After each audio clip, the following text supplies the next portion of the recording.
अस्सलामुअलैकुम।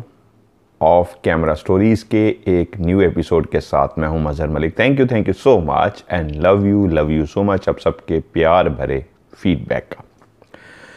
आज कहानी का जो मैं आपको पार्ट 2 सुनाने जा रहा हूं, इसका पार्ट 1 जो आप लोगों ने कल देखा, मैंने तकरीबन आज से 11-12 दिन पहले रिकॉर्ड किया था और फिर सिचुएशन इस तरह की रही कि उसके बाद मैं पार्ट 2 रिकॉर्ड ही नहीं कर सका। इसलिए वो पार्ट 2 जो आपने देखा वो एक दोस्त के घर में जब था वहाँ पे रिकॉर्ड किया था और आज उसका पार्ट 2 आपको सुनाने जा रहा हूँ। रीकैप वैसे तो असूलन इसका होना चाहिए, लेकिन क्योंकि आप लोगों ने कल ही कहानी सुनी थी, आपको सब कुछ याद होगा, तो कि जो टाइम रीकैप के अंदर चला जाए बेहतर है मैं आगे से कहानी शुरू करूँ। मुबश्शिर अली ने ये कहानी भेजी थी और कहानी के जो 2 किरदार हैं, महजबीन और उनके हस्बैंड नोमान, जिनके गिर्द ये कहानी घूमती है। ऐसी कहानियों में से ये कहानी है जो मुद्दतों याद रहती हैं, इंसानों के साथ बीते हुए वो पल जो इंसान कभी नहीं भूल सकता। और महजबीन बुढ़ापे में भी बहुत खूबसूरत नजर आती थी, जैसे कि मैंने पार्ट 1 में कहा।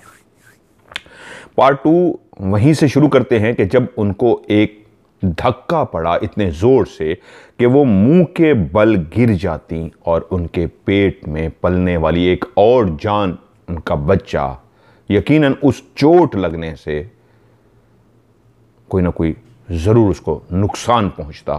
लेकिन वहीं पे एक ना नज़र आने वाली हस्ती ने इस तरह फ़ज़ा में थाम लिया कि वो फ़ज़ा के अंदर थी, ना गिर पा रही थी, और ना नज़र आने वाली कुव्वत ने उनको अपने हाथों में इस तरह जकड़ लिया कि ज़मीन पे गिरने नहीं दिया और फौरी तौर पे उनको सीधा खड़ा कर दिया।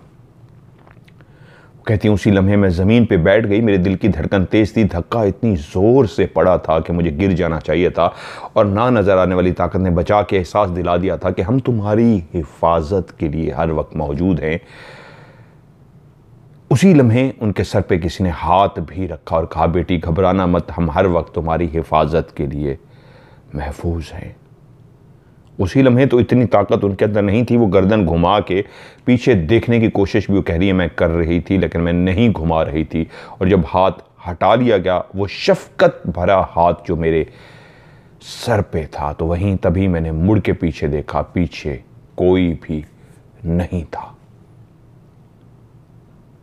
अब शुरुआत हो चुकी थी उसी खौफनाक औरत की जो मेरे ख्वाब में आई थी, जिसके आते ही पूरे कमरे में बदबू फैल गई थी, जिसके चेहरे का एक हिस्सा इस अंदाज में जला हुआ था कि अब वो इतना भदा, इतना भयानक, इतना बदसूरत लगता था जलने की वजह से कि उसकी आंखों से भी सफ़ेद जो रोशनी निकल रही थी बाहर नहीं थी, वो आंखें ही इस अंदाज में सफ़ेद थी कि वो औरत बहुत ही खौफनाक, भयानक औरत नज़र आती थी। अब वो पीछे पड़ चुकी थी और मेरी सासू माँ मुझे वैसे भी बता चुकी थी, रूहानियत के साथ उनका ताल्लुक़ था, कि उस पार्क से वो बुढ़िया, वो खौफनाक डायन तुम्हारे पीछे लग चुकी है इस बच्चे को हासिल करने के लिए। वो मारना चाहती है जो तुम्हारे पेट में एक जान पल रही है। अब मैं इस घर में घूमती थी, ये वही एक हवेली महल, वही घर था। एक साइड जहां पे मेहमान खाना था जो अक्सर अंधेरे में ही डूबा रहता था, और एक हिस्सा वो था जहां पे हम लोग रहते थे। यहां पे भी रोशनियां कुमकुमे रातों को जगमगा उठते थे। ऊपर वाले पोर्शन में अब भी कोई खिड़की खोलता था और झांकता था। ऐसी ही एक शाम मैं किचन में खड़ी काम कर रही थी। महजबीन कहती हैं कि मुझे किसी के चलने की आहट महसूस हुई, कोई मेरे पीछे चलता हुआ आया है। वो जो भी था वो यकीनन आके मुझसे बोलेगा, या नोमान या फिर मेरी सासू माँ, लेकिन आहट इस अंदाज की थी कि मुझे लगा कि मुझे मुड़ के देखना चाहिए। ना ये नोमान के चलने की आवाज है, ना ही सासू माँ की। कोई ऐसे धीरे धीरे चलता हुआ आ रहा था। उसके चलने का एहसास ऐसा अंदाज था जैसे महसूस ही ना हो मुझे कि कोई आया है। मैंने उसी वक्त मुड़ के देखा तो जिसको मैंने एक झलक देखी वो एक औरत सी थी। वो चंद सेकंड्स के लिए मुझे नजर आई, चंद सेकंड्स के लिए, यानी कि 1 सेकंड भी कंप्लीट नहीं हुआ, मुझे नजर आई वो एक औरत थी जो मेरे पीछे आई थी। और जैसे ही मैंने मुड़ के देखा तो वो गायब हो गई। और ये पहला वाकया नहीं था औरत को देखने का। अब इस घर में ऐसा होने लगा कि चलते फिरते मुझे महसूस होता कि कभी मेरे पीछे से कोई औरत गुजर गई है और कभी चाल इस अंदाज में होती कि जो भी चलने वाला था पांव घसीटता हुआ वहां से जा रहा है, पांव घसीट घसीट के चल रहा है। इन ना नजर आने वाली हस्तियों के साथ मैं अब पहले जितना खौफजदा नहीं होती थी, क्योंकि मुझे यह पता था मेरी हिफाजत के लिए यहां पे कोई मौजूद है। एक शाम बिस्तर से मैं उठ रही थी और मैं बिस्तर से उठ के जैसे ही सीधी खड़ी हुई, पांव मैंने एक ऊपर उठाया जूता पहनने के लिए। अमूमन इंसान जब खड़ा होता है सीधा तो एक पांव उठाता है जूती के अंदर डालने के लिए। एक पांव पे मैं खड़ी थी और एक पांव में जैसे ही जूती के अंदर डालने लगी तो उसी लम्हे भी मेरे बेड के पीछे जो भी थी उसने मुझे इतने जोर से धक्का दिया कि फिर वही अंदाज था कि मैं मुंह के बल गिरती और मेरे पेट में पलने वाली उस हस्ती को नुकसान होता। लेकिन फिर उसी तरह ना नजर आने वाली ताकत ने मुझे फिर से थाम लिया। अब हो क्या रहा था, वो धक्का देने की कोशिश मुसलसल मुझे उसी तरह हो रही थी, लेकिन ना नजर आने वाली जो हस्ती थी वो भी मुझे उसी तरह मुसलसल बचा रही थी। बस एक सिलसिला चल निकला था कि कोई थी जो मेरे पीछे, जो इस उम्मीद पे फिरती थी कि मुझे मौका मिले और मैं इसको धक्का दे के नुकसान पहुंचा सकूं, इस बच्चे को नुकसान पहुंचा सकूं, क्योंकि वो चाहती थी इस बच्चे को अपने साथ ले जाए। लेकिन जो थे यहां पे वो इस बच्चे को बचाने के लिए ऐसे लगता था जैसे हर वक्त मेरे पास हैं। लेकिन मैं तंग आ गई थी। अब अक्सर रात को मुझे ख्वाब आने शुरू हो गए थे और मैं ख्वाब में किसको देखती थी? उसी डाइन, उसी बुढ़िया को मैं ख्वाब में देख रही थी। वो मेरे ख्वाब में आती और मेरे ख्वाब में आके फिर से मुझे इशारों में कहती कि ये जो तुम्हारे पेट में है इसको मैं ले जाऊंगी। वो कभी मेरे सामने आके खड़ी हो जाती, वो डाइन, वो बुढ़िया सी, वो खौफनाक सी बुढ़िया, और मुझे देख के मुस्कुराती रहती और मुस्कुराते मुस्कुराते एकदम से खामोश हो जाती। ऐसा उसका चेहरा मजीद भयानक और खौफनाक खूंखार सा हो जाता, जैसे वो तंजिया पहले मुस्कुरा रही थी तो अब खूंखार चेहरा बना के मुझे मैसेज दे रही थी, कम दिन रह गए हैं, मैं इसको ले जाऊंगी। मैं थक गई। मैं एक औरत थी, मैं एक मां बनने जा रही थी। एक बीवी से जब मां का एक सफर मेरा शुरू होने वाला था तो मैं शुरू में ही डर गई थी कि ये कैसा है, ये कैसा गुजरेगा, क्या होगा मेरे साथ। और एक दिन आखिर मैंने अपने शौहर से कह दिया, मुझे इस घर में नहीं रहना। कोई रात ऐसी नहीं गुजरी जब मैंने भयानक ख्वाब ना देखा हो। कोई रात ऐसी नहीं गुजरी जब मैं गहरी नींद सो चुकी हूं, डरते डरते सोती हूं, नींद तक नहीं ले पाती। ये कैसा घर है? जो भी बच्चा मेरे पेट में पल रहा है, बेटी या बेटा भी, उसने इस दुनिया में आंख ही नहीं खोली और उससे पहले इतनी खौफ की फजा है। मुझे नहीं रहना इस घर में। नुमान मुझे लेके अम्मी के पास चले गए और मुझसे कहा, महाजबीन अब यही बात अम्मी से कहो। मैं तुम्हारी इस परेशानी को समझ सकता हूं कि एक मां बनने वाली औरत रातों को सो ना सके, बेचैन हो कि डिस्टर्ब हो, हर वक्त खौफ में मुब्तला हो, उसको कभी धक्का देने की, नुकसान पहुंचाने की मुसलसल कोशिशें हो रही हों, तो वो कैसे जिएगी। उसने कहा, मां मैं यही चाहता हूं कि ये खुश रह सके। अब आप ही बताइए इसका हल क्या है। तो तभी महाजबीन कहती है, मेरी सासू माँ ने मुझसे कहा, मुझे कोई एतराज़ नहीं है कि तुम किसी और जगह पर रहना चाहते हो, मियाँ बीवी बिल्कुल रह सकते हो मेरी बेटी, लेकिन मेरी एक बात गौर से सुन लो। इस घर में जो रहते हैं वो तुम्हारी हिफाजत कर रहे हैं। उस बुढ़िया से जिसको तुम पार्क में लेके आई हो, पार्क में उसने तुम्हें देखा था और तुम्हारी बच्ची के पीछे आ गई है। मेरा इल्म इतना ही है कि मैं इनसे कह के तुम्हारे बच्चे की हिफाजत जरूर करा रही हूं। हर काम का एक वक्त है। मैं इतनी हिम्मत ताकत नहीं रखती या मैं नहीं जानती कि वो वक्त कब आएगा कि जब इस बुढ़िया से तुम्हारी जान छूट जाएगी। ये जरूर जानती हूं इस घर में रहते हुए तुम महफूज हो। ये तुम्हें चाहने के बावजूद नुकसान नहीं पहुंचा सकती। जब इस घर से बाहर रहने की कोशिश करोगी तो फिर तुम अपने आप को इस बुढ़िया से नहीं बचा सकोगी, वो बच्ची ले जाएगी। मैं ऐसी कतन सास नहीं हूं जो कहूं नहीं यहीं रहो। मैं इजाजत देती हूं तुम जाओ, लेकिन ये याद रखना मेरा इल्म जितना है और ये जो यहां पे और जो बहुत सारे ना नजर आने वाले जिन्नात हैं वो तुम्हारे इस बच्चे की हिफाजत कर रहे हैं। मैं तुम्हें यही मशवरा दूंगी, तुम्हें इस घर में रहना चाहिए और बच्चे की हिफाजत करनी चाहिए। और मुझे भी ये बात वाकई समझ लग गई। जितना मुझे नुकसान पहुंचाया जा चुका था, वो हस्ती जिसने मेरे सर पे हाथ रखा था और उसने कई जगहों पे मुझे बचाया था, वो हस्ती जब भी मेरे करीब आती थी तो मेरे इर्द गिर्द खुशबू फैल जाती थी। एक एहसास सा वो हस्ती मुझे दिलाती थी कि हम बेटा तुम्हारे इर्द गिर्द मौजूद हैं, तुम्हें इस बला से महफूज करने के लिए। और सास की बात बिल्कुल ठीक थी। अगर मैं यहां से चली जाती तो फिर कौन मुझे उससे बचाता। मैंने कहा ठीक है, मैं यहीं रहूंगी। अब उस घर में मैं रह तो रही थी, वो खुशबू भी मेरे साथ बसती थी। मुझे खुशबू, एक ऐसी खुशबू जो इस दुनियावी खुशबू से बहुत मुख्तलिफ थी, बहुत ही जबरदस्त खुशबू, वो मेरे इर्द गिर्द फैली रहती थी।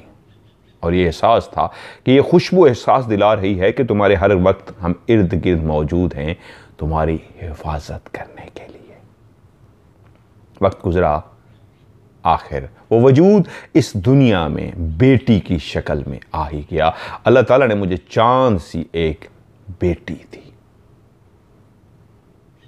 लेकिन जैसे ही वो बेटी इस दुनिया में आई तो उसी दिन से ही मेरी सासू माँ ने अपने ज़िम्मे एक बहुत बड़ा काम ले लिया कि उसी वक्त जब वो इस दुनिया में वजूद आ चुका, वो बेटी इस दुनिया में आ गई, तो मेरी सास ने उसके ऊपर खड़े होकर हिसार बांधा, उसके ऊपर दम किया और मुझे कहा, महाजबीन, मैं कभी भूल भी जाऊं तो मुझे याद ज़रूर करा देना, वैसे मैं भूलूंगी नहीं। इस बच्ची पे सुबह और शाम लाजमी हिसार खींचना है, दम करना है। तो बस ये एक रूटीन सी बन गई। वो सुबह उठती तो पहला काम कमरे में आती और जिसका नाम हमने रखा था नूर, वो नूर पे आके दम करती। और रात को सोने से पहले भी जब नूर ने भी सोना होता तो वो उस पर दम करती। और मैं आप लोगों से भी कहूंगा, दम करने का बेहतरीन टाइम, हिसार खींचने का जो टाइम होता है, जैसे ही सुबह आपकी आंख खुले, नींद से बेदार हूं तो अपने ऊपर हिसार खींच लिया करें, ताकि बेड से उठते ही वो जो सारा दिन आपका गुजरेगा वो हिसार में गुजरेगा। और जब रात को सोने के लिए दोबारा आप बेड पे आके लेटते हैं तो कोई चीज़ नींद में आपको नुकसान ना पहुंचा सके। रात को सोने से पहले भी हिसार खींचा करें। ये दो बेहतरीन टाइम हैं, सोने से पहले हिसार खींचना और सुबह आंख खुलते ही हिसार खींच लेना कि रात बीत गई, रात का हिसार मुझे महफूज रख चुका, तभी मैंने आंख खोली है सुबह की, अब आज दिन के लिए हिसार करता हूं। यूं सास नूर पे सुबह और शाम हिसार करती। नूर छोटी थी, जिस तरह छोटे बच्चे खेलते हैं वो भी ऐसी लेटी हुई खेलती रहती। उसके चेहरे पे मुस्कुराहट आ जाती, वो मुस्कुराती। शुरू में मैंने गौर नहीं किया, लेकिन एक दिन मैं माँ हूं, मैं उसके पास बैठी थी, मैं उसको देख रही थी, वो मुस्कुरा रही थी। लेकिन मुस्कुराते मुस्कुराते, खेलते खेलते एकदम से उसके चेहरा एकदम से सीरियस हो गया। जैसे किसी बच्चे के साथ आप प्यार से खेल रहे हों, शरारतें कर रहे हो, तो बच्चा हंस रहा होता है, तो तभी आप उसको डांटने के लिए कोई इस तरह का एक्सप्रेशन दें कि बच्चे को डराएं, तो बच्चा सीरियस सा हो जाता है। तो नूर ऐसे हंसती हंसती एकदम से सीरियस हुई और उसके बाद उसने रोना शुरू कर दिया। मैंने अपने इर्द गिर्द देखा तो मेरे इर्द गिर्द तो कुछ भी नहीं था, लेकिन वो रोए जा रही थी। मैंने उसे उठाया और अपने सीने से लगा लिया। लेकिन अब ये अक्सर होने लगा कि नूर हंसती रहती, जैसे कोई खड़ा उसके पास हो और उसको हंसा रहा हो। और कई दफा मुझे ऐसा लगा नूर के पास जाके मैं उसको गौर से देख रही थी। नूर का अंदाज हंसने का ऐसा था जैसे किसी को देख पा रही हो। उसकी आंखें मेरी तरफ नहीं दूसरी सिमत होती थी और वो मुस्कुरा रही होती थी। और बाज़ औक़ात ऐसे लेटे लेटे एकदम खौफजदा होके इतना रोती कि उसको चुप कराना मुश्किल हो जाता। वक्त गुजरा, नूर बड़ी हुई, यहां तक कि अब वो भागना दौड़ना शुरू हो गई, चलना शुरू हो गई। अब इस सारी सूरत हाल में जब वो चलने के काबिल नहीं हुई थी, वो क्रॉलिंग करते हैं बच्चे जिस तरह, उस अंदाज में भी वही उसका हंसना और रोना इसी तरह रहा, जो समझ नहीं आता था।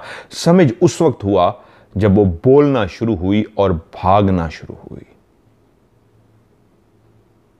जब वो चलना शुरू हुई तो एक दिन मैंने देखा नूर अपने सामने किसी से मुखातिब है। मेरी निगाहों में तो वो अकेली खड़ी थी, कोई भी नहीं था, लेकिन वो उससे कह रही थी, कल भी तुमने मुझे धक्का दिया था, मैं तुमसे नहीं खेलूंगी। और मैं एकदम उठ के गई और मैंने नूर को देखा तो मैं कुछ कह ना सकी, लेकिन ये हैरान होगी नूर ने अपने आप से कैसे जुमला कहा है, उसके सामने तो कोई भी नहीं है। लेकिन मैंने उसे छोड़ दिया। फिर अगले दिन मैंने देखा तो वो फिर उसी तरह अकेली खड़ी थी। मैं जब कमरे में दाखिल हुई तो वो अकेली खड़ी अपने आप से जैसे कोई बात करता है, वो कह रही थी, तुम सारे छुप जाओ, मैं तुम्हें ढूंढती हूं। और मैं वहीं दरवाजे में उसको खड़ी देख रही हूं। वो दौड़ रही है हंसते हुए, कभी भागती भागती उधर जाती है और जैसे कोई किसी को हाथ लगाता है ऐसे हाथ टच करे और हंसना शुरू कर दे जोर जोर से, जैसे बच्चे शरारत में हंसते हैं, छुपन छुपाई खेलते हुए जैसे किसी को ढूंढ लेते हैं। फिर भागते भागते दूसरी सिमत जाती और वहां जाके भी ऐसे जैसे किसी को हाथ टच लगाती और खुशी से चीखती हुई पीछे आ जाती, मैंने जैसे किसी को ढूंढ लिया हो। और अब ये रूटीन थी, वो इसी तरह मुसलसल कभी इधर भागती कभी इधर भागती। लफ्ज उसके यही थे जैसे वो किसी को मुखातिब करके कह रही हो, ओके तुम छुप जाओ, ओके हम खेलते हैं, ओके मैं तुम्हारी मम्मा से शिकायत करूंगी, मैं मम्मा को बताऊंगी तुमने मुझे तंग किया है आज। लेकिन एक दिन वो रोती हुई, मैं भी कमरे में ही बैठी थी कि वो ऐसी खेल ही रही थी कि रोती हुई मेरे पास आई और कहा, मम्मी मम्मा। मैंने कहा, यस बेटा। वो आंटी बहुत बुरी है। एकदम जब उसने कहा वो आंटी बहुत बुरी है, वो देखे वो गंदी आंटी है, वो खड़ी है सामने, और जैसे उसने उंगली का इशारा किया वो खड़ी है सामने।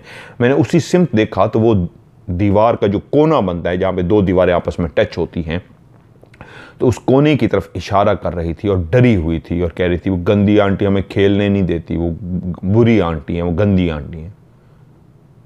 मैं एकदम उस सिमत में देखूं और कभी नूर के चेहरे की तरफ देखूं कि कौन सी आंटी है, कहां है जो वो देख रही है, जो मुझे नजर नहीं आ रही। और मैंने उसको अपने सीने से लगा लिया। मैं मां थी, मैं डर गई और उसी शाम में अपनी सास के पास गई और मैंने कहा, ये क्या हो रहा है? नूर इस तरह की बातें करती है, दौड़ती है, खेलती है, उनके साथ शरारतें करती है और कभी आंटी का जिक्र करके कहती है, वो गंदी आंटी हमें खेलने नहीं दे रही, वो फिर आ गई है, मैं क्या करूं? तो मेरी सास ने कहा, महाजबीन, नूर नहीं जानती कि वो जिनके साथ खेल रही है वो हम लोगों को नजर नहीं आ रहे, सिर्फ उसको नजर आ रहे हैं।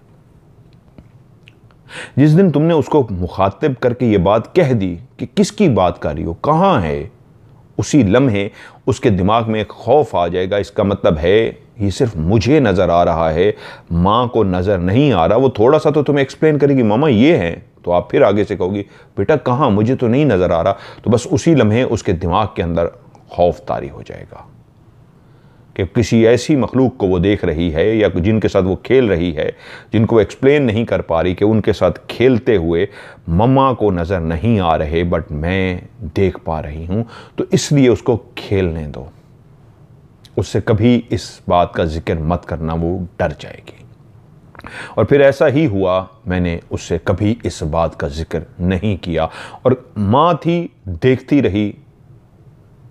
आज भी वो खेलती थी, बिस्तर पे भी लेटी है तो हाथ ऐसे ऐसे कर रही है जैसे बच्चे खेलते हुए एक दूसरे को तंग करते हैं। कोई गुदगुदी निकाल रहा होता है तो अपने जिस्म से ऐसे ऐसे हाथ करते हैं और आगे हाथ करते हैं, और वो हंसी जा रही है। कोई उसकी गुदगुदी निकाल रहा है, कोई उसको हंसाने के लिए तंग कर रहा है, कोई उसके साथ खेल रहा है। वो भागती दौड़ती फिर रही है। और फिर वही लम्हा आता है, वो गंदी आंटी का जिक्र करती है और डर जाती है। एक आंटी भी वहां पे मौजूद है। मैं एक मां थी, लेकिन मेरी बेटी नूर जिन्नात के साथ खेलती फिर रही थी, दौड़ती फिर रही थी, और वहीं एक बदसूरत भयानक डाइन उसके पीछे लगी हुई थी। वक्त इसी तरह गुजरता रहा। खेलते मेरे सामने बड़ी होते होते वो 4 साल की हो गई। हमारे घर में अब भी लोगों का आना जाना था। बहुत सारे लोगों को पता था अब कि इस हवेली में मेरी सास रहती है, महाजबीन, उसका शौहर नोमान रहता है और एक बेटी नूर रहती है, और कोई नहीं। लेकिन वो अब भी आके कहते थे, तुम्हारी छत के ऊपर रोशनी है, औरतें और मर्द बहुत ज्यादा इकट्ठे हैं। कुछ बताते, अब भी हमने देखा है तुम्हारे घर की उस बालकनी को किसने खोला है और एक खूबसूरत लड़की बाहर झांक रही थी। मैं खुद जिस बच्चे को शुरू में उस सहन के अंदर भागते दौड़े देखा था, मैं भी उसको देखती थी। हां, वो बच्चा मुझे नजर आया था, लेकिन अब शायद वो मेरी बेटी के साथ खेलता था। मेरी बेटी ने उन 4 सालों का जो सफर किया था, पैदा होने से लेकर 4 साल तक, वो जिस तरह खेलते कूदते बड़ी हो रही थी, तब लोग भी हमें बता रहे थे कि ये घर हॉन्टेड है, ये घर जिन्नात का मस्कन है। कभी छत पे, कभी बालकनी में, कभी गेस्ट हाउस वाली साइड पे, पूरी हवेली के अंदर कोई ना कोई तुम्हारे अलावा भी रहता है। लेकिन मुझे अब इसी घर में ही रहना था कि 4 साल की जब हुई तो मेरी सास की तबीयत खराब होना शुरू हो गई। वो पहले भी अपने ज्यादातर कमरे में वक्त गुजारती थीं, बाहर नहीं निकलती थीं, लेकिन अब अंदाजा होता था कि उनकी तबीयत ठीक नहीं रहती, तो मैं उनकी ज्यादा तैमेदारी करने में लग गई, उनका देखभाल करनी शुरू हो गई। लेकिन अभी भी वो बिस्तर से जब उठ नहीं पाती थी तो मुझे कह के आती थी, जैसे ही सुबह हो पहला पहला काम यही करना, नूर को मेरे पास लेके आना। मैं नूर को उनके पास लेके जाती और वो नूर को दम कर देती।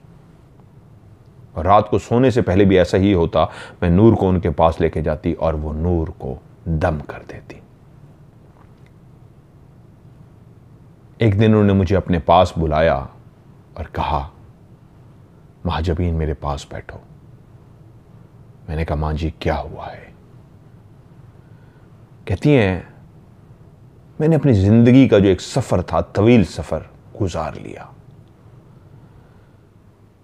इस घर में मैं अकेली नहीं रही, इस घर में और भी बहुत सारी ना नजर आने वाली हस्तियां रहती हैं। मेरा रूहानियत के साथ एक ताल्लुक रहा है और मैंने अपना वक्त जिंदगी का जिस अंदाज में गुजारा है वो तुम्हारे सामने है। लेकिन जब तुम इस घर में आई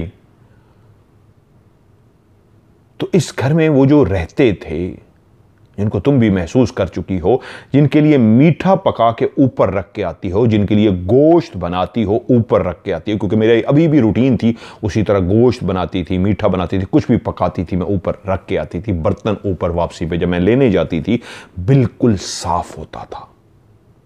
मुझे आज भी याद था, पहला दिन वो जब फरमाइश की थी मेरी सास ने आके मेरे लिए गोश्त बनाओ, मुझे पराठे नहीं खाने आलू वाले, और जब मैं उनके लिए गोश्त बना के लेके गई थी तो उन्होंने कहा था, मैंने तो नहीं कहा, लेकिन उन्होंने मुझे कहा था ओके ये गोश्त जो है, मैंने उनको फिर बात बताई कि आप आई थी और आपने ऐसा कहा, तो वो मुस्कुराई थी और कहा था गोश्त ऊपर रखा हो।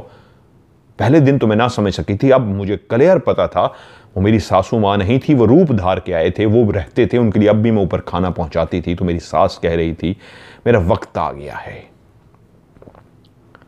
अब मैं शायद जिंदा ना रह सकूं, बस जाने से पहले एक बात कहूंगी, इस घर में जो भी रहते हैं अब मुझसे ज्यादा तुमसे और स्पेशली नूर से बहुत प्यार करते हैं। वो सबसे ज़्यादा, हम सबसे ज़्यादा जहाँ प्यार करते हैं, वो नूर के साथ इतना टची हो चुके हैं, इतनी उल्फत हो गई है उनकी नूर के साथ कि तुम सोच भी नहीं सकती। वो बहुत नूर से उल्फत करते हैं। तो परेशान ना होना, वक्त का किसी को नहीं पता होता, वो नूर की हिफाजत करेंगे और यही घर तुम्हारे लिए सबसे बेहतरीन घर है। नूर की वो खुद हिफाजत कर लेंगे। मैंने कहा माँ जी आप ऐसी बातें ना करें, अल्लाह आपको लंबी उम्र दे। और मैंने जिस तरह इस तरह के अल्फाज कह सकती थी कहा, लेकिन उन्होंने कहा मौत एक हकीकत है, जो इस दुनिया में आया है उसको वापस जाना है। हाँ, जिंदगी का ये तवील सफर कौन किस अंदाज में गुजार के जाता है, सिर्फ अपने लिए गुजार के जाता है, दूसरों के लिए तकलीफें पहुंचा के दूसरों को तंग करके जाता है, या अपनी जिंदगी दूसरों के लिए वक्फ करके अपनी जिंदगी दूसरों की मोहब्बत में, अपनी जिंदगी दूसरों को खुशियां बांट के इस सफर को मुकम्मल करता है। लेकिन जाना जरूर है। और कुछ ही दिनों बाद मेरी सास अल्लाह को प्यारी हो गई। ये वाकई मेरे लिए बहुत तकलीफ थे अमल था। सास अब इस घर में नहीं थी, वो मेरी माँ की तरह थी, जिस तरह मेरा उन्होंने ख्याल किया था और जिस तरह वो सुबह शाम नूर पे दम करती थी, हिसार करती थी। अब उस पर कोई हिसार करने वाला नहीं था। वो मुझे कह गई थी कि ये वाली आयत पढ़ के इस पे दम कर दिया करना। वो मुझे सिखा तो ज़रूर गई थी कि नूर पे क्या दम करना है, लेकिन पूरा घर इस तरह अफसुर्दा हो गया, ऐसा अफसुर्दा हो गया। तो इससे पहले ये घर कभी अफसुर्दा नहीं हुआ था। मैं जब चलती थी तो मेरे साथ एक खुशबू चलती थी, मेरी नूर के साथ भी अक्सर खुशबू होती थी। मैं नूर से पूछती थी, वो खेल के वापस आती थी तो उसके बदन से, उसकी कपड़ों से खुशबू आ रही होती है, ऐसी खुशबू जिस तरह मैंने पहले भी कहा, एक दुनिया की खुशबू नहीं थी, एक कमाल किस्म की खुशबू थी। और चलते फिरते मुझे एहसास दिलाती थी वो मखलूक, मर्द की सूरत में, औरत की सूरत में, कोई औरत गुजरी है, कोई मर्द गुजरा है, तो ये वही थे जो ऊपर रहते थे, वही थे जो हमारी हिफाजत करते थे। उनको मैंने बाद में भी कई दफा देखा था। मैंने भी बालकनी खोले उस खूबसूरत लड़की को आकर देख लिया था। एक दफा यहां तक भी देख लिया था कि मेरी बेटी नूर जब भागती दौड़ती फिर रही थी, खेलती फिर रही थी, तो मैंने एक झलक एक बच्चे की देखी थी जिसके साथ वो भागती दौड़ती फिर रही थी। चंद सेकंड के लिए ही वो मुझे बच्चा नजर आया था जिसके साथ मेरी बेटी भागती फिर रही थी, लेकिन वो गायब हो गया था। अक्सर अब भी होता था कि मैं गेस्ट हाउस की तरफ जाती थी तो लगता था कि शोर हो रहा है, बहुत सारे लोग अंदर मौजूद हैं, मेरे जाने पे खामोश हो जाते थे और मैं मुस्कुरा के वापस आ जाती थी। एक दफ़ा तो ऐसा भी कह के आई थी, अब मेरे अंदर खौफ भी ख़त्म हो गया था कि जब मैं गई और सारे खामोश हो गए तो मैंने कहा मुझे मेरे से घबराया ना करें, आप अपनी बातें जारी रखा करें। अब मेरे अंदर इतनी हिम्मत आ गई थी कि मैं जिन्नात को मुखातिब करके कह रही थी, आप मेरी वजह से परेशान ना हुआ करें, अपनी बातें जारी रखा करें। और फिर ऐसा हुआ, एक दो दफ़ा मैं वहाँ पे गई और से काम के स्पेशल पहले जाती थी ये देखने के लिए, और मैं काम करने के लिए गई तो खामोशी कुछ सेकंड के लिए हुई। तो मैंने आगे से कहा आप लोग अपनी बातें जारी रखी हैं, तो वाकई बातें जारी हो गई थी, लेकिन वो बोल क्या रहे थे, आपस में बातें क्या कर रहे थे, ये मैं नहीं देख पाई थी। मेरा उस तरफ फोकस भी नहीं था। शुरू में तो खौफ और इतना होता था कि उस तरफ फोकस खुद ब खुद चला जाता था, लेकिन अब फोकस नहीं था। लेकिन बहुत ढेर सारी आवाज़ें थी, बच्चे भी थे, औरतों की आवाज़ भी थी, मर्दों की आवाज़ भी होती थी, और वो सारे मिल के कुछ बोल रहे होते थे जिनको मैं समझ नहीं पाती थी वो क्या कह रहे हैं। और कई दफ़ा ऐसा भी हुआ था कि जब गोश्त की प्लेट लेके मैं ऊपर भुना हुआ गोश्त उनके लिए रखने के लिए ऊपर जाती थी, जिसको शुरू में रखते हुए मुझे डर लगता था। एक इंसान एक प्लेट लेके जा रहा है एक ऐसी जगह पे रखने के लिए जहां उसको पता है यहाँ पे जिन्नात रहते हैं, और आप प्लेट रख के जैसे वापस मुड़ेंगे तो सोच नहीं सकते आपका बदन किस तरह कांप रहा होगा खौफ से। लेकिन माँ जबीन कहती है मैं आदी हो गई थी। अब जब मैं वो प्लेट रखने के लिए जाती थी तो मुझे महसूस हो जाता था इर्द गिर्द बहुत सारे महफूज हैं, मैं वहाँ पे खड़े हैं, मौजूद हैं, और इस इंतज़ार में हैं कि मैं मुड़ूं, इस जगह से चली जाऊं तो वो इस प्लेट को उठा लें और खाएं। सामने इसलिए नहीं आते थे कि मैं कहीं डर ना जाऊं, लेकिन पीछे से इस अंदाज में ज़रूर गुज़रते थे, कभी कभी एहसास दिला देते थे गुज़र के पास से इधर से कि हम भी यहाँ पे मौजूद हैं। तो उनके साथ रहते हुए मेरा भी खौफ ख़त्म हो चुका था, बहुत हद तक कम हो चुका था। लेकिन आज दूसरा तीसरा दिन था सास को फौत हुए। घर के अंदर कतअन महसूस नहीं हो रहा था कि कोई और वजूद भी है। घर वीरान सा था। जिनको मैं आहट से महसूस करती थी, चलने से महसूस करती थी, कोई गुजर जाता था, कोई खुशबू आती थी, मेरे इर्द गिर्द मुझे अब क्लियर एहसास रहने लगा था उनके वजूद का। अब लग रहा था वो भी अफसुर्दा होके कहीं दूर चले गए हैं। अब उनका वजूद इस घर के अंदर नहीं था। यहां तक कि मैं खुद भी बहुत अफसुर्दा थी, ऊपर नहीं जा सकी थी कुछ भी रखने के लिए। सास के जाने के बाद मुझे भी इतना ज़्यादा दुख था कि मैं इधर उधर फिरती थी, लेकिन जब थोड़ी सी अफसुर्दगी से बाहर निकलती थी, होश में आती थी, तो मुझे लगता था ना ही कोई खुशबू है, ना ही किसी ने पास से गुजरा है। क्या हुआ? सब कहाँ चले गए? क्या वो सिर्फ सासू माँ के साथ ही थे? अब उनके जाने के बाद क्या वापस इस घर में कोई नहीं आएगा? क्या वो जो रहते थे, जो हमारी हिफाजत करते थे सासू माँ के साथ, वो भी यहां से चले गए? बहरहाल एक बात तो क्लियर थी कि घर में कोई भी एक्टिविटी नहीं थी। घर खाली हो चुका था। नोमान अम्मी की वफात पे जिस तरह दुखी थे, उस तरह मैं भी थी। नूर भी बच्ची थी, उसको उस हद तक तो नहीं पता था। वो अभी भी खेलती थी, जिस तरह फिरती थी। लेकिन इन दिनों में सबसे अहम बात जो नजर आई, नूर किसी से खेल नहीं रही थी। सास के फौत होने के 6-7 दिन तक इस घर में इस अंदाज में सोग मनाया गया कि नूर भी किसी से नहीं खेलती थी। मेरे पास आती थी और कहती थी, मम्मा मेरे दोस्त चले गए हैं। अब वो 4 साल की थी। जहां वो भागती, दौड़ती, कूदती, खेलती, शरारतें करती थी, अब वो किसी से के साथ कोई शरारत नहीं करती थी। अपनी खिलौनों के साथ, अपनी चीज़ों के साथ लगी रहती थी। मैंने उनको इन 6-7 दिनों में भागते, दौड़ते, कूदते, किसी के साथ खेलते हुए नहीं देखा था।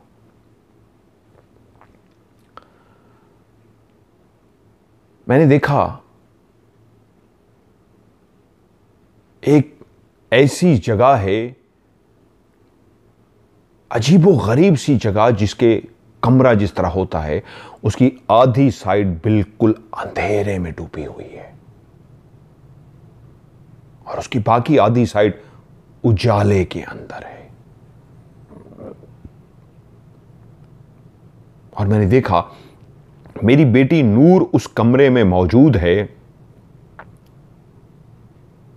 बिल्कुल ऐसी जगह पे जहां से अंधेरा शुरू हो रहा है और दूसरी साइड पे रोशनी है, तो वो रोशनी वाली साइड पे ही खड़ी है।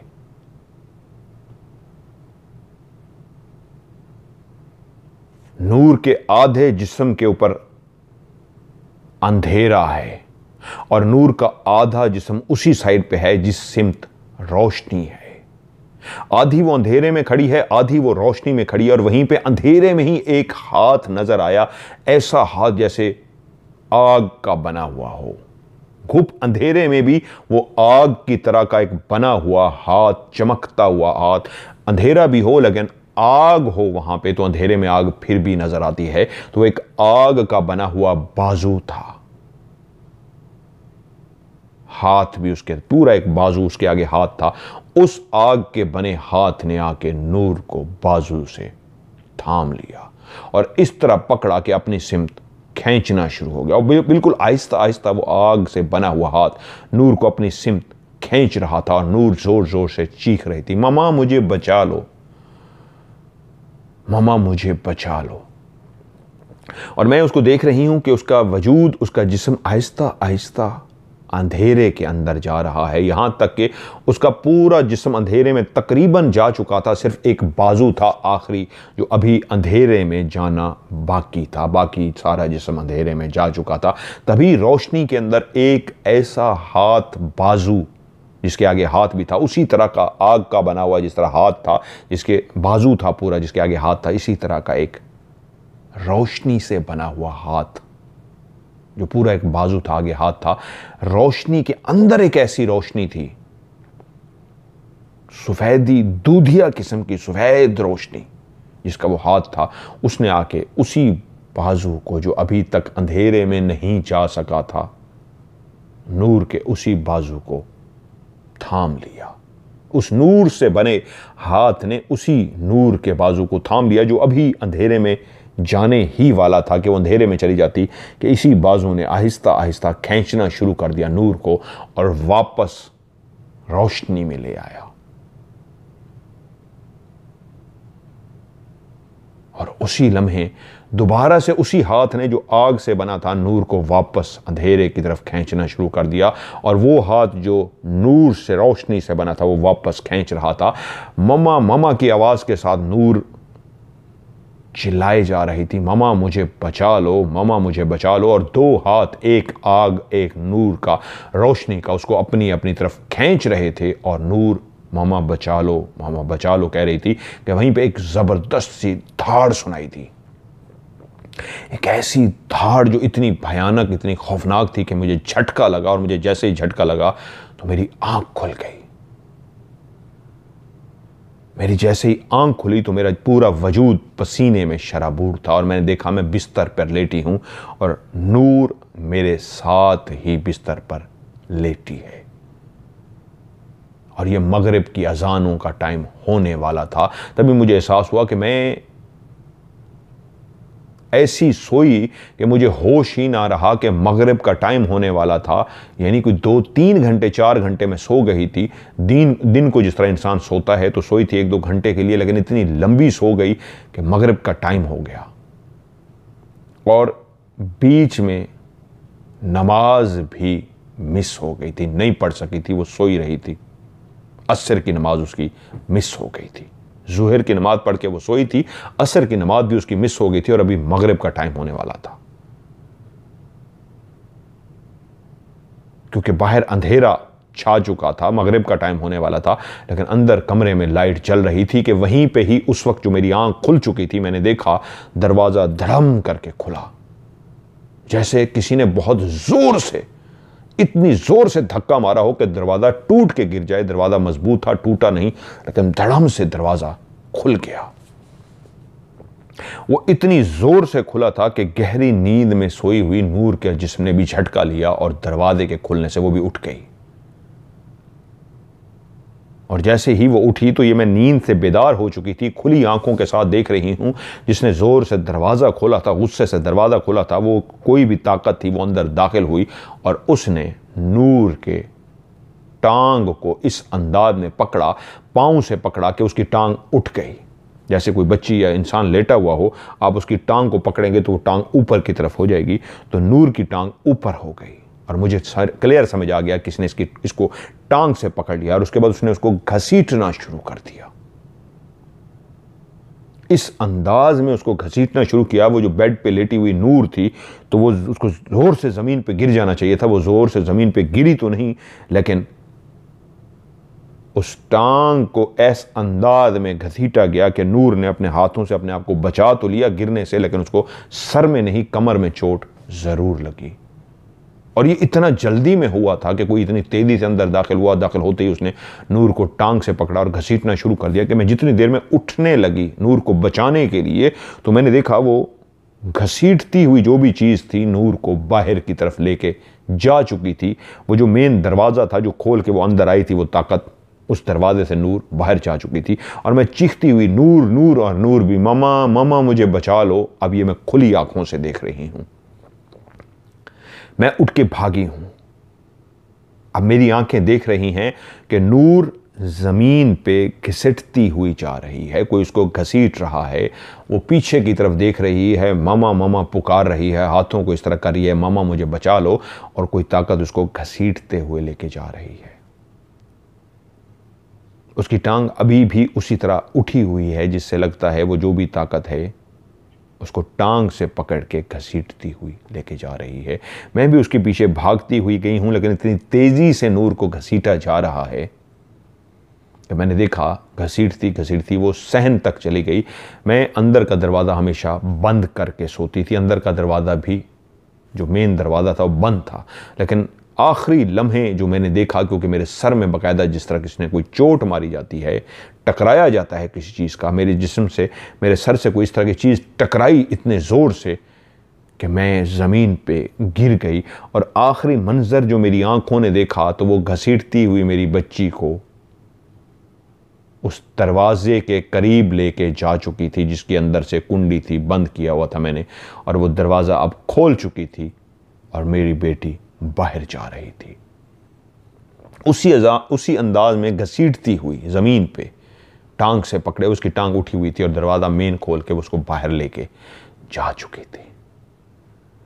ये कैसा भयानक मंजर था। माँ की आंखों के सामने उसकी बेटी को टांग से ना नज़र आने वाली कोई ताकत जो बुरी ही हो सकती है, जो इस अंदाज में मासूम बच्ची को इस तरह घसीटती हुई टांग से लेके जा रही है, और वो ज़मीन पे घसीटती हुई बाहर दरवाजे तक गई है, और माँ को पीछे से मार दिया गया है, चोट पहुंचा दी गई है, वो गिर के बेहोश हो गई है।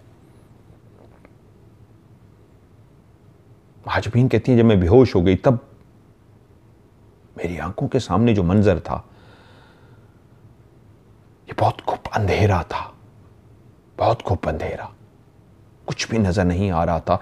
नीचे नुकीले पत्थर थे, उनकी बड़ी बड़ी नोकें थीं, और मेरे पांव जूतों के बगैर नंगे पांव थे। मैं उस खूब अंधेरे के अंदर दौड़ती फिर रही हूं और एक ही आवाज लगा रही हूं, नूर नूर, मेरा बेटा नूर।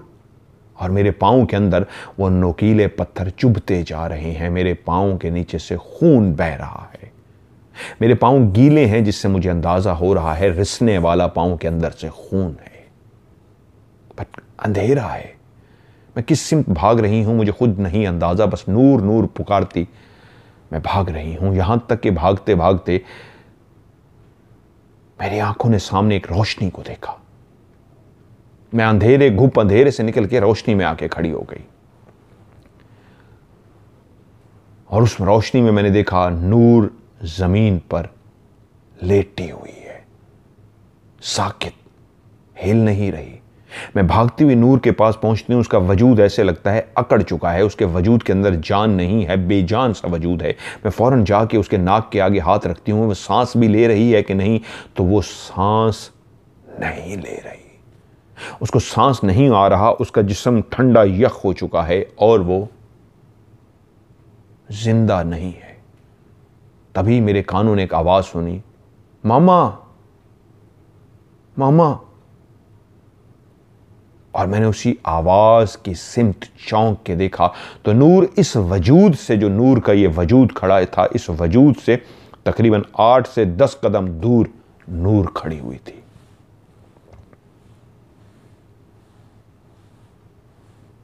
और मुझे वो पुकार रही थी। तो ये वजूद किसका था? तो वो सामने नूर थी, तो ये भी तो नूर थी। तभी वो भयानक डायन, जिसका आधा चेहरा जला हुआ था, जो आज बहुत ही गुस्से में नजर आ रही थी, बहुत ही पहले से ज्यादा खौफनाक नजर आ रही थी, वो डायन चलती हुई नूर के पीछे आ गई। आज जिसका आधा चेहरा जला होता था, आज उसका पूरा चेहरा ही जला हुआ था। लेकिन वो हिस्सा जो पहले मैंने जला हुआ देखा था, उसी तरह भयानक और जला हुआ था, लेकिन दूसरा हिस्सा महसूस होता था जैसे जला हुआ है, क्लियर नहीं, लेकिन लगता था वो भी भयानक हो चुका है। उसके बाल बहुत खौफनाक से थे, आंखों में अभी भी रोशनी सी थी, सफेद आंखें थीं, बहुत बुरी लग रही थी, बहुत खौफनाक और भयानक लग रही थी। उसने आते ही ममा ममा पुकारती हुई मेरी बेटी के मुंह पे हाथ रख दिया। जैसे ही उसने नूर के मुंह पे हाथ रखा तो उसको पकड़ के फिर वो उसको अंधेरे में लेके गायब हो गई। और मैं जैसे ही उठ के भागी उसके पीछे, तो मुझे लगा जिस रोशनी पे नूर खड़ी थी उसके आगे अंधेरा था।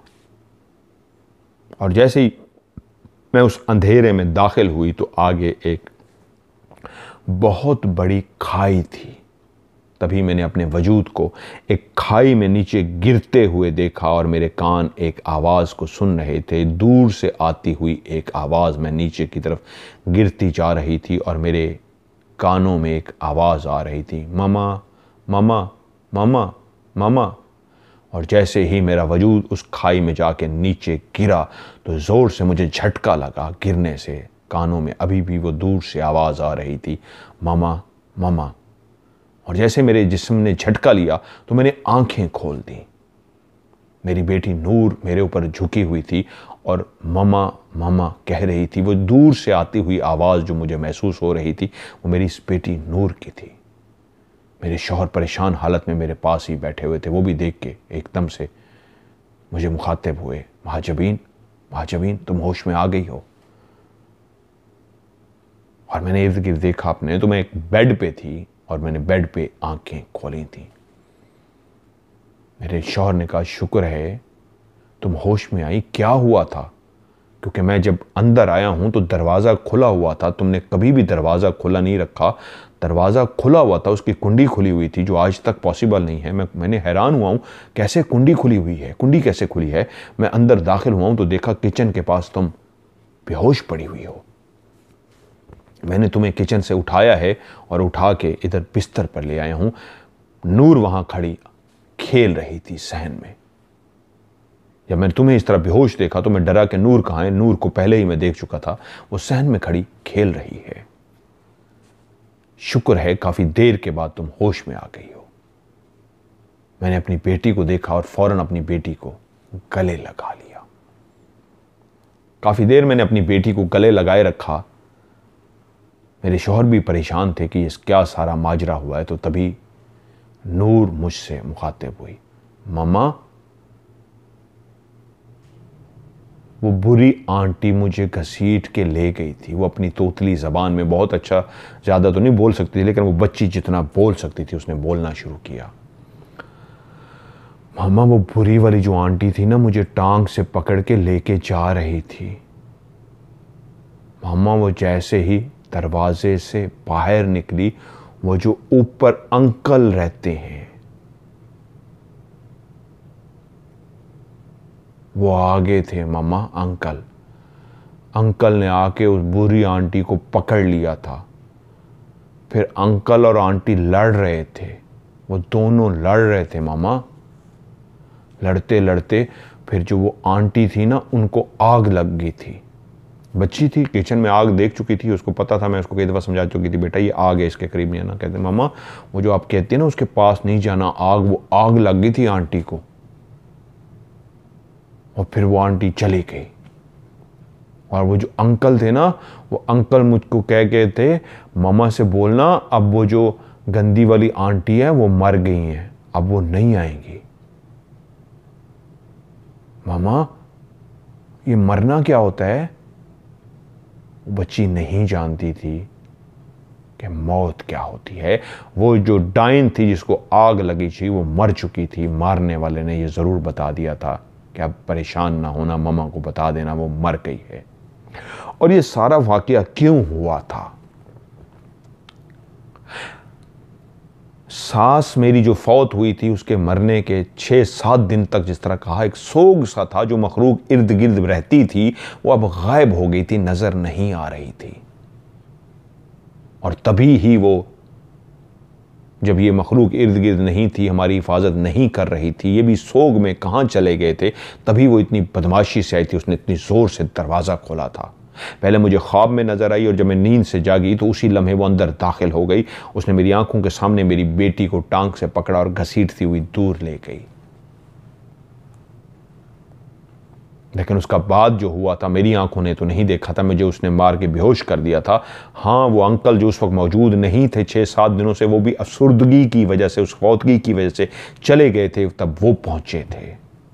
और यकीनन वो भी अफसुर्दा थे, इतने दिनों घर में नहीं थे। तभी मेरी बेटी अपने दोस्तों के साथ खेलती भी नहीं थी और वो नज़र भी उसको नहीं आते थे। लेकिन उस दिन उस डाइन को मौका मिल गया और वो नूर को तो लेके जा रही थी, लेकिन वो जो ऊपर अंकल जिसको वो कह रही थी, ये वही जिन थे जिनके लिए हम खाना पका के ऊपर रख खाते थे। पूरा एक कबीला आबाद था। वो पहुंचे थे और उनकी लड़ाई हुई थी और उन्होंने उसको जला के भस्म कर दिया था। और पैगाम भी भेज दिया था। और उसी दिन मैंने ढेर सारा गोश्त, ढेर सारा मीठा बना के शुक्रिया के तौर पे, जब मैं आज सीढ़ियाँ चढ़ती हुई ऊपर जा रही थी, तो आज मुझे वो दिन भी याद था, वो पहला दिन जब मुझे सास ने कहा था ऊपर रखो, तो मैं डरी हुई थी। आज भी मेरे हाथ कांप रहे थे, या उस दिन पहले दिन मेरे हाथ कांपे थे, या आज हाथ कांप रहे थे। पहले दिन खौफ की वजह से कांप रहे थे, आज मेरे हाथ खुशी से कांप रहे थे। ये शुक्रिया अदा करने के लिए मैं इतना कुछ लेके जा रही थी कि उनका शुक्रिया अदा कर सकूं, जिन्होंने मेरी नूर को बचा लिया था।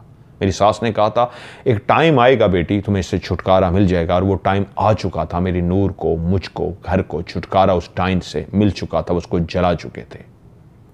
क्यों लेट किया, क्या हुआ, ये राज कोई नहीं जानता था। लेकिन मैं उस जगह पे पहुंची जहां पे मैं खाना रखती थी, और जब मैंने खाना रखा तो इर्द गिर्द आज मैंने पहली दफा देखा और कहा बहुत शुक्रिया, ये नूर मेरी बेटी नहीं है, आप भी उससे उतना प्यार करते हैं, और ये मेरा घर है। अब मैं कहीं नहीं जाऊंगी, मैं आप लोगों के साथ रहूंगी। मुझे आप लोगों का साथ बहुत अच्छा लगता है। मैं आपको महसूस कर सकती हूं, मैं आपको देख भी चुकी हूं। लेकिन सासू मां चली गई हैं तो अफसुर्दगी में मैंने आपको भी इस घर में नहीं पाया, आपको महसूस तक नहीं किया, जो मैं समझ गई थी कि आप भी उनकी वफात पे बहुत अफसुर्दा हैं। आप उनसे बहुत प्यार करते थे, आपका उनसे बहुत एक ताल्लुक था। लेकिन जब नूर को उन्होंने उठाया तो आप मदद के लिए आ गए, क्योंकि नूर की जिम्मेदारी आपने उठा रखी थी। तो आज मैं शुक्रिया के लिए ये खाना, ये मीठा लेके आई हूँ, और आगे भी लेके आती रहूँगी। मुझे अब इसी घर में आपके साथ रहना है। मुझे भी आप लोगों से उतना ही लगाव हो गया है जितना सासू माँ आपसे लगाव रखती थी। तो मैं आज आपसे ये कह के जा रही हूँ, कभी किसी चीज़ की ज़रूरत हो मुझे ज़रूर कह दीजिएगा। जिस दिन भी आप कभी किसी चीज़ की फरमाइश करेंगे तो मुझे लगेगा कि आप मुझसे भी उतना प्यार करने लगे हैं जितना सासू माँ के साथ करते थे। जाने वाले तो चले गए, वापस नहीं आ सकते, लेकिन प्यार तो बढ़ाया जा सकता है। और मैंने बहुत सारी ऐसी जुमले कहे, तो मुझे महसूस हो गया उस दिन कि मेरे इर्द गिर्द बहुत से कबीले के लोग, बच्चे, बूढ़े, औरतें, मैं इनको देख नहीं पा रही थी, वो बाकायदा करीब आ गए, खुशबुएं फैल गई, और मुझे एहसास हुआ करीब कोई है जो आ गया हुआ है। और मैंने उनके लिए रखा, और आज पहली दफ़ा ऐसा हुआ, मैं मुड़ी नहीं थी, मेरे आंखों के सामने ही वो खाना, वो मीठा उठाया जा रहा था, जो इस चीज़ का इजहार किया जा रहा था, हमने इसको कबूल किया, अब हमारा प्यार तुम्हारे साथ रहेगा।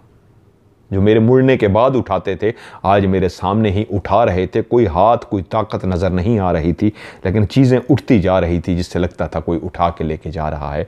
और मैं खड़ी मुस्करा रही थी, और मैंने कहा बहुत बहुत शुक्रिया, आपने इसको कबूल किया। और उनका शुक्रिया अदा करके फिर मैं नीचे आ गई।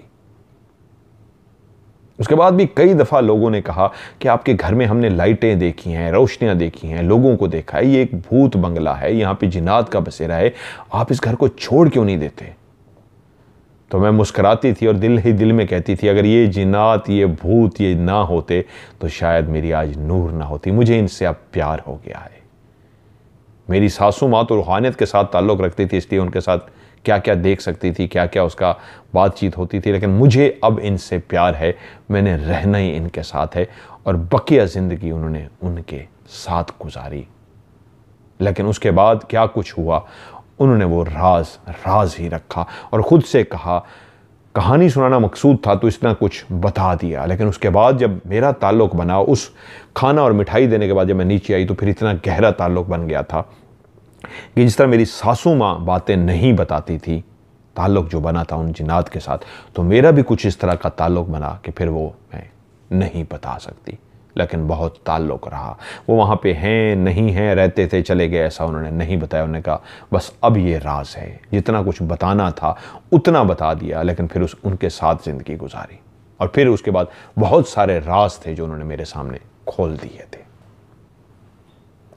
तो ये कहानी थी, उन्होंने भेजी मुबश्शिर अली ने, एक सच्ची कहानी ऐसी बहुत सारी कहानियाँ लोगों के साथ हुई हैं। हवेलियों में रहने वाले, पुराने बंगलों में रहने वाले, पुराने घरों में रहने वाले बहुत सारे लोगों के साथ बहुत सारे वाक़यात होते हैं।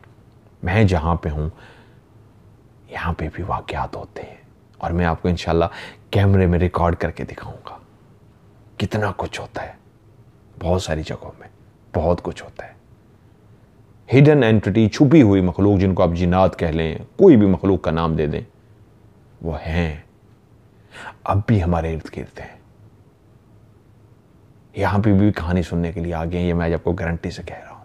मैंने कल भी रिकॉर्ड की थी यहां पे कहानी, कल भी मैंने महसूस किया था।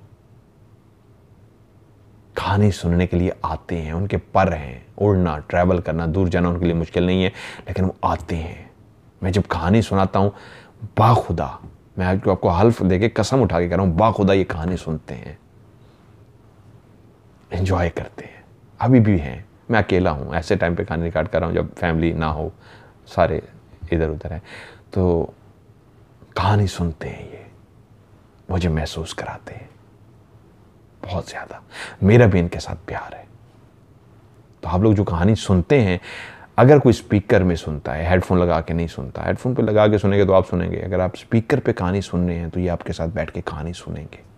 ये मैं आपको दावे से कह रहा हूँ, नुकसान नहीं पहुँचाएंगे, दोस्त बन के सुनेंगे, फैमिली की तरह फ़ायदा देंगे, नुकसान नहीं, बुरे नहीं पास आएंगे, अच्छे आएंगे। ये भी एक राज की बात थी जो आज आपके साथ खोल दी। तो ये थी कहानी। उम्मीद है आज की कहानी आपको अच्छी लगी होगी। तो कमेंट सेक्शन में ज़रूर अपनी राय का इजहार कीजिएगा, कहानी आपको कैसी लगी।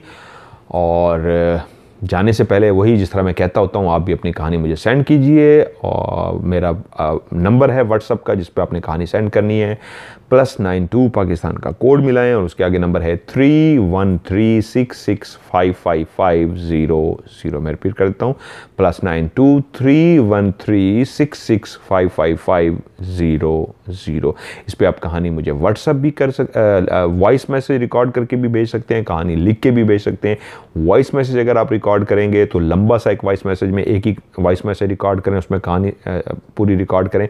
कोई बात भूल जाते हैं तो उसके लिए छोटा वॉइस मैसेज एक और रिकॉर्ड करें। क्लिप छोटे छोटे नहीं बनाने।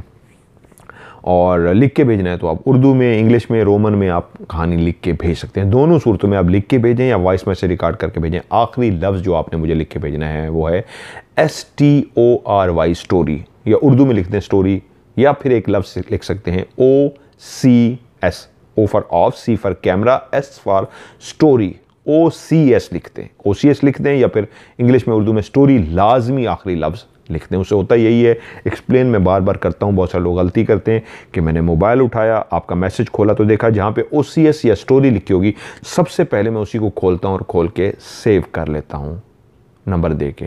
अगर आप स्टोरी लिखना भूल जाएंगे तो फिर आपकी कहानी प्रोग्राम में शामिल नहीं हो सकेगी। आज की OCS से मज़हर मलिक को दीजिए इजाज़त। अपना ढेर सारा ख्याल रखिएगा। खुदा हाफिज़।